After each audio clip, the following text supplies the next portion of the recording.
ছাগল চড়ায় খাওয়ার অভ্যাস আছে ছোটবেলা থেকে, আমি যে অন্তত ছাগল চড়ায় তো খাইতে পারবো, এটার তো যোগ্য আমি আছি। থেকে ইন্ডিয়া থেকে এগুলো এনে আমি আর আমার খালাতো ভাই ঘরোয়া ভাবে খুব সুন্দরভাবে এটা তৈরি করে আমরা বিক্রি করি।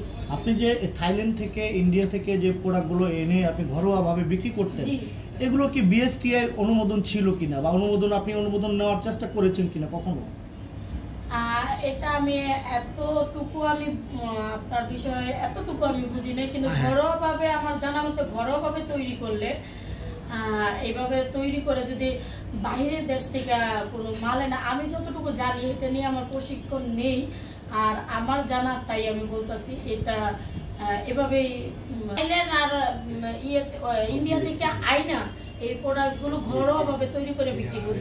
আপনি অনেক প্রোডাক্ট নিয়ে আপনি একটি ভিডিও ধারণ করেছিলেন। জি, একটা না অনেকগুলো। এই যে প্রোডাক্টগুলো নিয়ে আপনি যে ভিডিও ধারণ করতে, এগুলো কি লোক দেখানো ছিল যে তারা দেখে দেখে আসতো আপনার পার্লারে বা তারা ক্রয় করতো আপনার প্রোডাক্টগুলো? না, এগুলো আমি বিক্রি করতাম।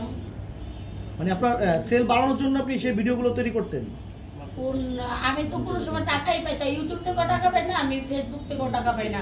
আমি ভিডিও তো মজা করে বানাইতাম, মজা কইরা পোলাপাটের লয়ে মজা করতেছি, ফালাফালি করতেছি, এই হিসাবে বানাইতাম। আপনি কি অনলাইনে বিক্রি করতেন না এমনি আপনার পার্লারে এসে নিয়ে যেত? পার্লারে এসে আগে তো বাড়ি বাড়ি হেঁটে হেঁটে বিক্রি করতাম। ও আচ্ছা আচ্ছা। আপনি বলেন যে ইন্ডিয়া থেকে থাইল্যান্ড থেকে যে প্রোডাক্টগুলো আনতেন, আনার পরে কি ওইটার সাথে কোনো কেমিক্যাল মিশিয়ে আপনারা ঘরোয়াভাবে তৈরি করতেন নাকি ওইটাই বিক্রি করতেন? ওইটাই করতাম, ওই থাইল্যান্ড থেকে ইন্ডিয়া থেকে প্রোডাক্ট এনে ওইটাই করতাম। কিভাবে আপনারা আনতেন এটা? এটা কি বাংলাদেশের ট্যাক্স দিয়ে কি আনতেন নাকি কিভাবে আনতেন? এখন ইন্ডিয়া যাওয়ার জন্য যা লাগে তা দিয়েই তো আনে, ওই থাইল্যান্ড যাওয়ার জন্য যা লাগে তা দিয়েই তো আনবে। ব্যবসায়িক ভাবে যদি আনতে হলে তো বাংলাদেশে একটা অনুমোদন লাগে, সেক্ষেত্রে আপনারা কিভাবে আনতেন? কি অনুমোদন ছাড়া কি তারা যাইতে পারছে? সেটা তো আপনাকে যাওয়ার জন্য অনুমতি, কিন্তু একটা প্রোডাক্ট আনার জন্য যে অনুমতিটা লাগে ব্যবসা করার জন্য, অনুমতি ছাড়া কি বাইরের দেশ থেকে কিছু আনা যায়? ওটা আপনি কি প্রোডাক্টটা ওদের কাছ থেকে কিনে নিয়ে আসতেন, মানে সে থাইল্যান্ড থেকে নিয়ে আসতো নাকি? আমার পার্টনার থাইল্যান্ড থেকে আনতো। পার্লারের জন্য একের পর এক দ্বন্দ্ব, গ্যাঞ্জাম, প্রবলেম এই পার্লারের জন্যই।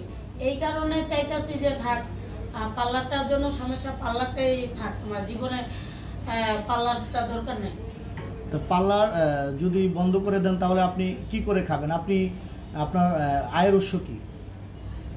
আয়ের উৎস কি থাকবে? আয়ের উৎস দু একটা যদি প্রমোশনাল কাজ করি ওইটা করলাম, তারপরে আয়ের উৎস দু একটা প্রোডাক্টস বিক্রি করলে করলাম, আর এই এতটুকুই। আর তাছাড়া হাজবেন্ড চাকরিও নিতে পারে, বলা যায় না কখন মন যেটা চাবে ওটাই করব। মানে আগের মতো কি ঘুরে ঘুরে ক্রিম বিক্রি করবেন কিনা? আপনি যে বলছিলেন যে বাড়ি বাড়ি বিক্রি করতাম, না আগের মতো ঘুরে ঘুরে এখন তো পারবেন না, যেহেতু সেলিব্রিটি হয়ে গেছেন। করা তো সম্ভব না। এটা সম্ভব যে সব ছেড়ে চুপচাপ বসে থাকা, এটা সম্ভব। এটা